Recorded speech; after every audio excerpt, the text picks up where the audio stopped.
One game I watched late, I watched the entire game. Montana Grizzlies versus the Washington Huskies, and Montana is a damn good. That is one of the better one-win teams I've seen. They had two losses back to back to I think it was Southern Utah by 1 point. They lost two games back to back by 1 point, and so normally that would be backbreaking, but then they go beat Washington, on the road in a bye game.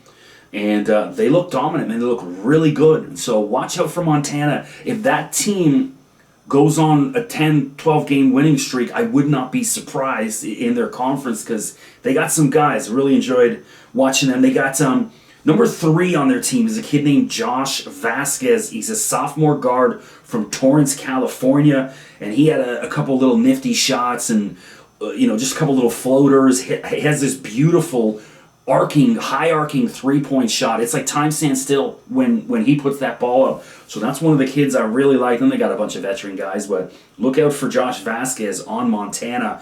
And that was Montana's first win against Washington since November 28th, 1994. Now it's funny, I was talking about Vazquez from Torrance, California. The only thing I know about Torrance, California is that's where Dirk Diggler is from the movie Boogie Nights. Mark Wahlberg.